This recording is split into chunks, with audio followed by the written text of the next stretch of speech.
First of all, if you've got health insurance, you like your doctor, you like your plan, you can keep your doctor, you can keep your plan.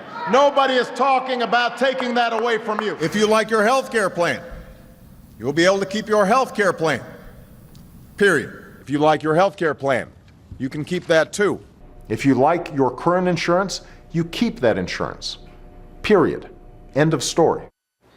Now back to our top story tonight. The fact-checking organization PolitiFact late today labeled the president's health care promise that you just watched over and over the lie of the year. They've been doing this since 2009. A lot in there to talk about. Lanny Davis joins me now, White House insider, former special counsel to President Bill Clinton, and author of Crisis Tales, 5 Rules for Coping with Crisis in Business, Politics, and Life. Lanny, good to see you tonight. Thanks very much for being here.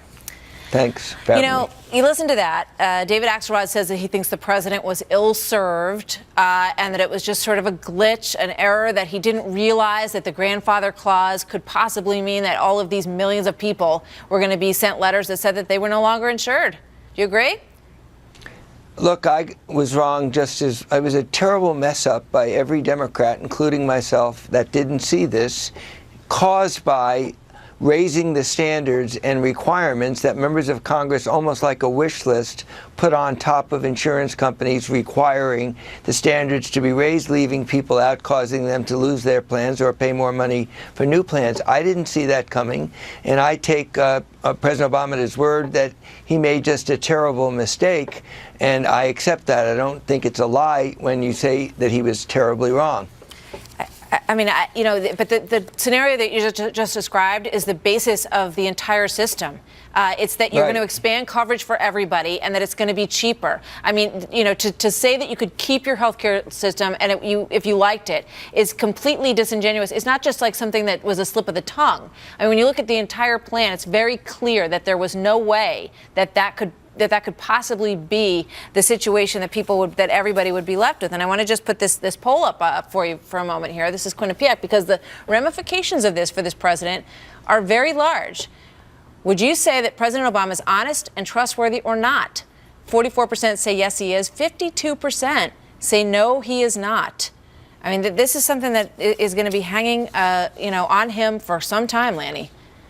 Look, 52% is a lot lower than I would expect, given how much we've messed up here. And I say we because I have been a supporter of this national health insurance concept for a long time. I still am.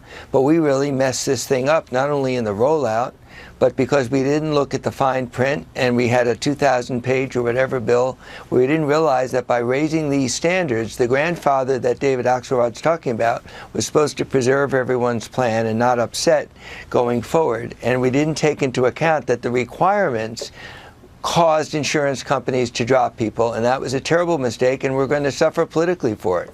Would you compare this? You've obviously watched a lot of administrations. Is this a read my lips, no new taxes, or is this, what kind of comparison when you look back on it? Because I remember those clips of the first President Bush over and over and over again. There are some statements, there are some things that stick. Look, I compare it to another situation where I appeared as a Fox contributor and criticized Democrats for using the lie word against George Bush on there are weapons of mass destruction that literally caused the war in Iraq, a terrible, tragic mistake. But he believed that there were weapons of mass destruction. President Clinton believed it. I believed it. It was wrong. So it's possible to be sincerely wrong.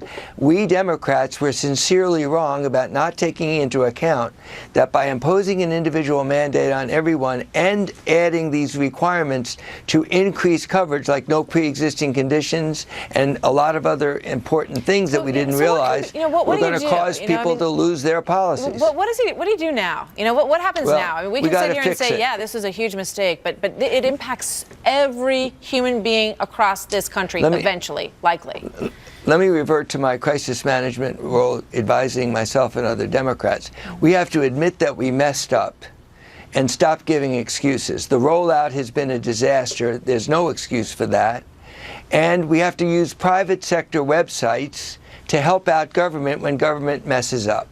And so the fact that Barack Obama is not turning to the private sector for help, where they are actually available with websites that make health insurance available to people that have existed for years, one of which is a client of mine, is a problem that Democrats have in putting too much faith in government.